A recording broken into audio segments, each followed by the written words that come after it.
నమస్కారం TCN news కి స్వాగతం ముందుగా ముఖ్యాంశాలు చేనేతను ప్రోత్సహించేందుకు ప్రజలు ఈ తరహా వస్త్రాలను ధరించాలి భీమవరంలో హతవు పలుకున్న పశ్చిమ గోదావరి జిల్లా కలెక్టర్ నాగరాణి తానుకులో ఘనంగా జాతీయ చేనేత దినోత్సవ వేడుకలు కార్మికులను సత్కరించి గౌరవించిన తెలుగుదేశం బీజేపీ నాయకులు తల్లిపాల ద్వారానే పిల్లల్లో మంచి ఆరోగ్యం తణుకులో పేర్కొన్న పిల్లల వైద్య నిపుణులు కోర్టులలో పేరుకుపోయిన క్రిమినల్ కేసుల రాజీకి పోలీసు అధికారులు కృషి చేయాలి తణుకు సమీక్షా సమావేశంలో ఉద్బోధించిన అదనపు జిల్లా జడ్జి సత్యవతి తాడేపల్లిగూడెం రూరల్ మండలంలో నేటికి నీటితో నానుతున్న వరిచేలు ఇబ్బందులు ఎదుర్కొంటున్న అన్నదాతలు తాడేపల్లిగూడెం మండల తహసీల్దార్గా బాధ్యతలు చేపట్టిన సునీల్ కుమార్ ప్రజలకు అందుబాటులో ఉంటూ అభివృద్ధికి సహకరిస్తానని హామీ వృత్తినే నమ్ముకున్న చేనేత కార్మికులకు అండగా నిలుస్తున్న ఆంధ్రప్రదేశ్ ప్రభుత్వం ఆనపత్తి మండలంలో స్పష్టం చేసిన తూర్పుగోదావరి జిల్లా కలెక్టర్ ప్రశాంతి ఉండ్రాజవరం మండలం తాడిపరు గ్రామంలో నిర్వహించిన తల్లిపాల వారోత్సవం అవగాహన కలిగించిన సర్పంచ్ నరేంద్రబాబు జాతిపిత మహాత్మా గాంధీ స్ఫూర్తితో చేనేతకు ప్రాధాన్యతనివ్వాలి అంబేద్కర్ కోనసీమ జిల్లా ప్రజలకు సూచించిన కలెక్టర్ మహేష్ కుమార్ గ్రామాల్లో కుంటిపడ్డ మౌలిక వస్తువులను సమకూర్చుకునేందుకు కృషి చేస్తున్న కూటమి ప్రభుత్వం తాడిపూడి గ్రామంలో ప్రకటించిన కొత్తపేట ఎమ్మెల్యే బండారు ఏలూరు నియోజకవర్గంలో 9వ తేదీన ఘనంగా నిర్వహించనున్న ప్రపంచ ఆదివాసీ దినోత్సవం వెల్లడించిన కలెక్టర్ వెట్రి సెల్వి జిల్లాలో చేనేతను ప్రోత్సహించేందుకు ప్రజలు ఈ తరహా వస్త్రాలు ధరించాలని జిల్లా కలెక్టర్ చదలవాడి నాగరాణి తెలిపారు పశ్చిమ గోదావరి జిల్లా కేంద్రమైన భీమవరంలోని డిఎన్ఆర్ కళాశాల సిల్వర్ జూబ్లీ సమావేశ మందిరంలో జిల్లా చేనేత శాఖ ఆధ్వర్యంలో ఏర్పాటు చేసిన 10వ జాతీయ చేనేత దినోత్సవ కార్యక్రమంలో ఆమె పాల్గొని మాట్లాడారు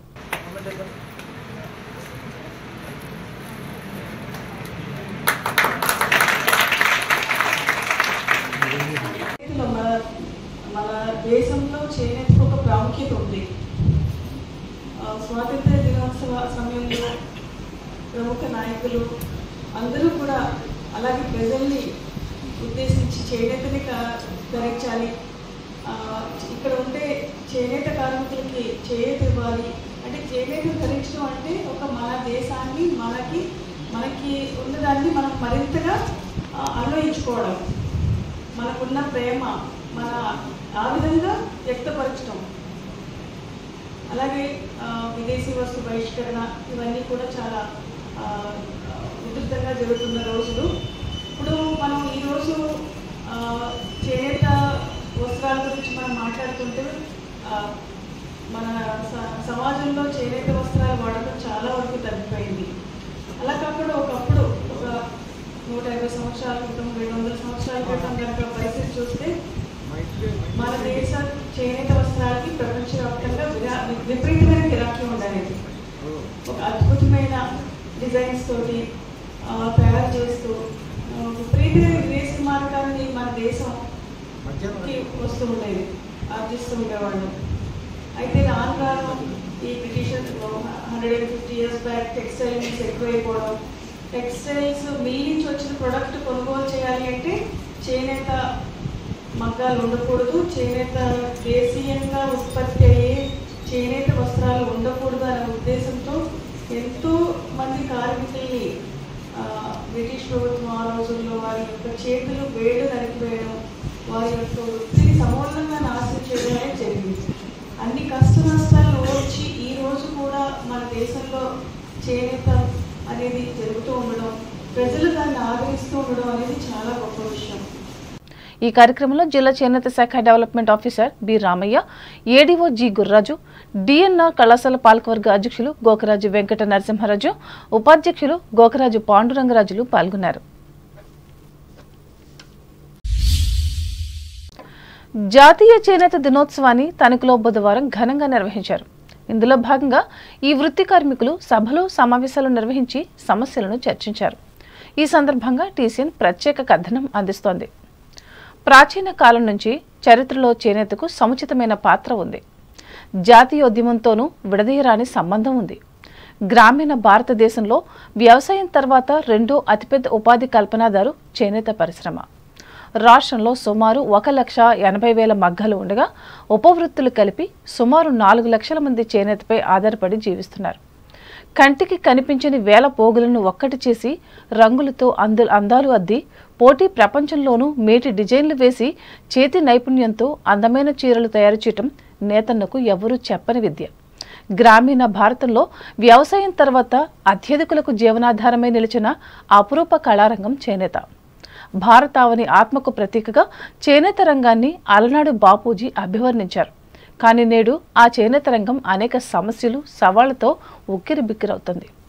వృత్తిని నమ్ముకుని జీవనం సాగించే నేతన్నలు తయారు చేసిన చీరలను అమ్ముకోలేని దుస్థితిని ఎదుర్కొంటున్నారు. నేచిన చీరలు అమ్ముడుపోక కార్మికులు వ్యాపారులు తీవ్ర ఇబ్బందులు ఎదుర్కొంటున్నారు. అగ్గిపెట్టెలో పట్టు చీర మలిచిన అద్భుత కళా నైపుణ్యం మన నేతన్న సొంతం. అయితే ఏం లాభం?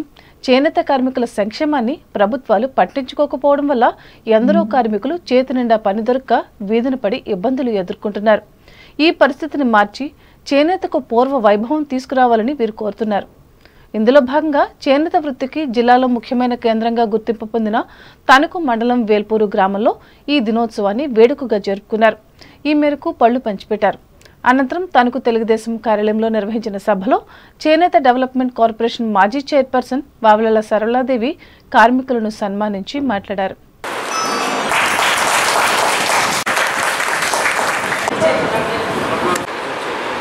శాసనసభ్యులు ఆర్మిల్ రాధాకృష్ణ గారి ఆధ్వర్యంలో ఆయన ఆఫీస్ ముందట ఈరోజు చేనేతల జెండా ఎగరవేసుకుని ఒక్క తెలుగుదేశం గవర్నమెంట్లోనే చేనేతలకు న్యాయం జరిగిందని ఖచ్చితంగా మీ అందరికీ నేను ఈరోజు తెలియజేస్తున్నాను.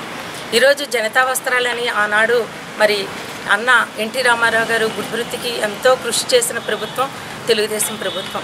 అదే బాటలో చంద్రబాబు నాయుడు గారు చేనేతలకి అనేక పథకాలు ఇస్తూ మరి ప్రతి సంవత్సరం కూడా చేనేతలకి దగ్గర 1,25,000 పైన చేనేతలకు అందే విధంగా ఆయన ఆదుకున్న సంగతి కూడా మనందరికీ తెలుసు. గత ప్రభుత్వంలో చిదిగిపోయి చాలా నానావస్థ పడుతున్న చేనేతల్ని ఇప్పుడు చంద్రబాబు నాయుడు గారు ప్రధాన అంశంగా చేనేతలను తీసుకుని చేనేతల అభివృద్ధి కోసం వారు ఎంతో కృషి చేస్తున్న మొట్టమొదటిగా GST తీసివేసినట్లయితే కనుక చేనేతలందరూ కూడా బాగుపడడానికి చాలా ప్రాధాన్యత ఉంటుందని తెలియజేసుకుంటూ మరి చేనేతలందరికీ కూడా మరి హెల్త్ కార్డులు ఇష్యూ చేయాలని వారికి ఒక 3 సెంట్లు మరి ఇళ్ళు వారికి ఇవ్వాలన్న విషయం, మగ్గం ఉన్న వాళ్ళే ప్రధానంగా తీసుకోవడం కాకుండా మగ్గంతో పాటు కార్మిక వ్యవస్థ అంటే రంగులు అద్దేవాళ్ళు, రాట్నం రుద్దేవాళ్ళు కుటుంబంలో అందరూ ఉంటున్నారు.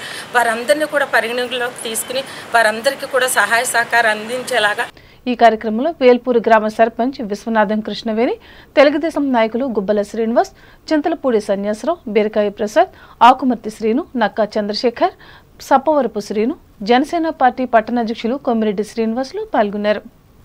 కాగా బీజేపీ కార్యకర్తలు ఈ పార్టీ నియోజకవర్గ కన్వీనర్ అయినంపూడి శ్రీదేవి ఆధ్వర్యంలో చేనేత గ్రామాలైన వేల్పూరు, శివపురం వెళ్లి వృత్తిదారులకు శుభాకాంక్షలు తెలిపారు.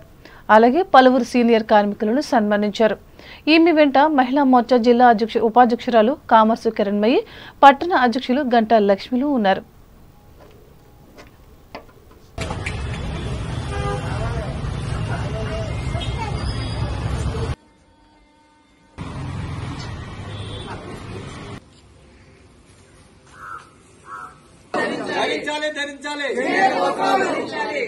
ధరించాలి భారత్ మాతాకి భారత్ మాతాకి. తల్లిపాల వారోత్సవాలను తణుకులో బుధవారం ఘనంగా నిర్వహించారు. ఈ సందర్భంగా టీసీఎన్ ప్రత్యేక కథనాన్ని అందిస్తోంది.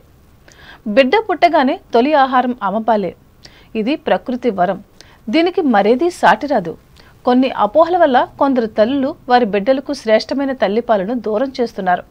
ఇది రాను రాను మరింత పెరుగుతుందని అధ్యయనాలు చెబుతున్నాయి. దానిపై తల్లిపాల పరమార్థాన్ని చాటి చెప్పేందుకు ప్రతి ఏటా ఆగస్టు 1 నుంచి 7వ తేదీ వరకు ప్రపంచవ్యాప్తంగా 1992 నుంచి తల్లిపాల వారోత్సవాలు నిర్వహిస్తున్నారు.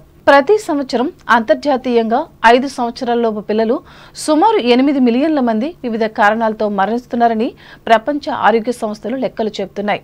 ఇందులో 2 మిలియన్లు భారతదేశంలోనే ఉండటం మనకు ఆందోళన కలిగిస్తుంది. వాటిలో 70% మరణాలు మొదటి సంవత్సరంలోపే జరుగుతున్నాయి. పైగా 50% మరణాలు పౌష్టికాహార లోపం వల్ల జరుగుతున్నాయి. 5 ఏళ్లలోపు మరణాల్లో సుమారు 40% పుట్టిన నెలలోపునే మరణిస్తున్నారు.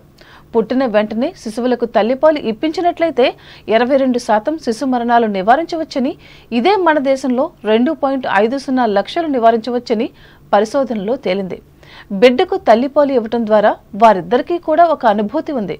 బిడ్డ భవిష్యత్తు, ఆరోగ్యం సురక్షితంగా ఉంటుంది.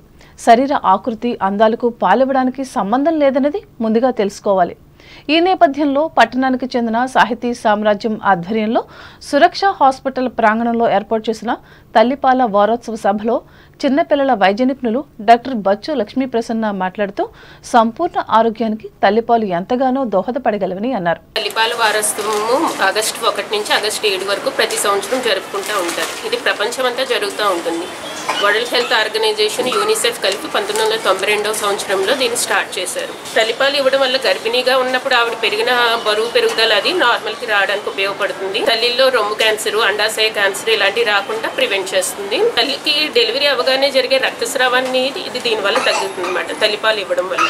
పిల్లలకు కలిగే లాభాలంటే పిల్లలకి వ్యాధి నిరోధక శక్తి చాలా బాగా పెరుగుతుంది తల్లిపాలు ఇవ్వడం వల్ల. మోషన్స్ అవ్వడం కానీ లేకపోతే నిమ్ము సమస్యలు అవి తగ్గుతాయి. ఇంకా వాళ్ళకి ఫ్యూచర్లో sugar, BP, hyper tension, diabetes, obesity అలాంటివి రాకుండా ప్రివెంట్ చేస్తుంది. తల్లిపాలు తాగే పిల్లలకి మిగిలిన మామూలుగా ఈ గేదె పాలు కానీ, డబ్బా పాలు కానీ తాగే పిల్లల కన్నా ఐక్యూ లెవెల్స్ అంటే వాళ్ళ యొక్క మేధోశక్తి చాలా ఎక్కువగా ఉంటుంది. తల్లిపాలు కంపల్సరీ మొదటి 6 నెలలు శుభ్రంగా తల్లిపాలే ఇచ్చుకోవాలి. బయట ఈ తేనె రాయడం, తేనె తాగించడం కానీ, పటికి పంచదార నీళ్లు, పోతపాలు ఇవ్వడం వల్ల ఏంటంటే వాళ్ళు విరోచనాలు, వాంతులు ఇవి ఎక్కువగా అయ్యే ఛాన్స్ ఎక్కువ ఉంటుంది. కడుపుబ్బరం ఇలాంటి సమస్యలు వచ్చే ఛాన్స్ ఉంటుంది.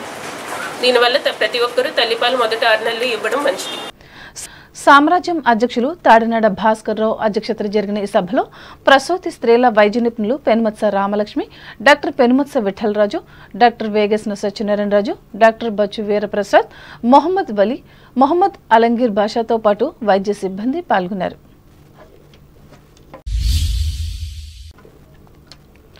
అవకాశం ఉన్న క్రిమినల్ కేసులను రాజీ చేసుకునేందుకు వేదికగా ఉన్న జాతీయ లోక్ అదాలత్ సమాచారాన్ని కక్షిదారులకు వివరించి అవగాహన కలిగించాలని తణుకు 4వ అదనపు జిల్లా జడ్జి డి సత్యవతి పోలీస్ అధికారులకు ఉద్బోధించారు. ఇందులో భాగంగా కోర్టు ప్రాంగణంలో బుధవారం నిర్వహించిన పోలీస్ అధికారుల సమీక్షా సమావేశంలో ఆమె పాల్గొని మాట్లాడారు. కోర్టులలో పేరుకుపోయిన పెండింగ్ కేసుల భారాన్ని తగ్గించేందుకు అందరూ కృషి చేయాలని ఆమె సూచించారు. 14/9/24 తేదీన జరగబోయే నేషనల్ లోక్ అదాలత్ నుంచి ఈ మీటింగ్ అరేంజ్ చేయడం అయింది. దీనికి రాజీ పడదగ్గ కేసులన్నీ తీసుకురావాల్సిందిగా కోరుచున్నాము. రాజమార్గం అని సివిల్ కేసుల్లో అయితే కనుక కోర్టు ఫీజు తిరిగి ఇవ్వబడుతుంది. ఈ అవకాశాన్ని అందరూ సద్వినియోగం చేసుకోవాలని తెలియజేస్తున్నాం. ఈ సమావేశంలో senior civil judge K Sachilatha, junior civil జడ్జిలు P Sairam, PV Ranjith Kumar, AV Nagaraju, special court న్యాయవాదులు, rural circle inspector GVV Nageswararao సిబ్బంది పాల్గొన్నారు.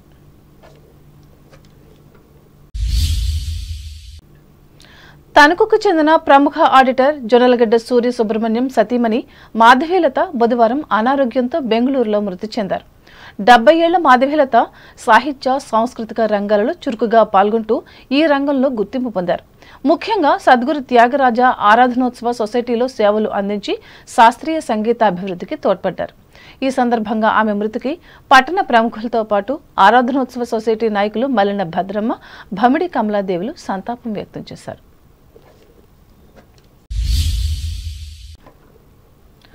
తాడేపల్లిగూడెం రూరల్ మండలంలోని పలు గ్రామాల్లో నేటికి వరిచేలు నీటిలో నానుతున్నాయి. పశ్చిమ డెల్టాలో ప్రధానమైన ఏలూరు కాలువలో నీటి ప్రవాహం ఉధృతంగా ఉండడంతో ఈ పరిస్థితి ఏర్పడింది. నందమూరు, ఆరుళ్ల, నవాపాలెం, కృష్ణయ్యపాలెం, ఆరుగొలను, కొత్తూరు గ్రామాల్లో వందలాది ఎకరాల్లో వరి నాట్లు నిండా నీటిలో మునిగిపోయాయి. గత నెలలో సంభవించిన భారీ వర్షాలు, వరదల నుంచి ఇంకా తేరుకోలేదు. నవాపాలెం గ్రామం వద్ద ఏలూరు కాలువ కుడిగట్టుకు గడౌన్స్కు మధ్యలో ఉన్న కొన్ని వందల ఎకరాలు నీట మునిగాయి. ఈ ప్రాంతంలో ఒకవైపు ఏలూరు కాలువ ప్రవాహంతో మరోవైపు పంట భూములు సమాంతరంగా ఉండడంతో వరి పొలాల్లో నిలిచిపోయిన నీరు లాగడం లేదు. ఇదే విషయమై ఇటీవల ఆయా గ్రామాల రైతులు శాసనసభ్యులు బొలిశెట్టి శ్రీనివాస్ను కలిసి తమ సమస్యను విన్నవించారు. ఆయన జలవనరుల శాఖ అధికారులతో మాట్లాడి ఏలూరు కాలువలో నీటి విడుదల తగ్గించాలని ఆదేశించారు. ఆ మేరకు బుధవారం సాయంత్రం నుంచి 3000 క్యూసెక్కులకు తగ్గిస్తున్నట్లు ఇరిగేషన్ డిఈ వి సత్యవేదం తెలియజేశారు. దీంతో రైతుల పొలాలు ముంపు బారి నుంచి బయటపడే అవకాశం ఉంది.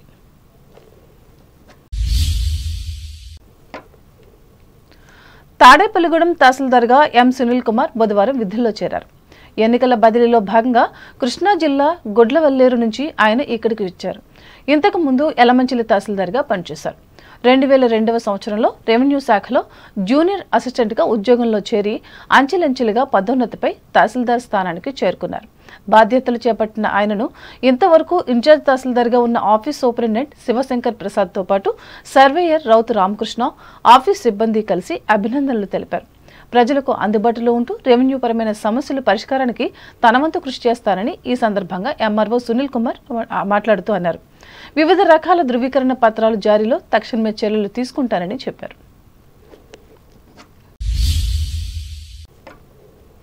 ఇప్పుడు ప్రకటనలు.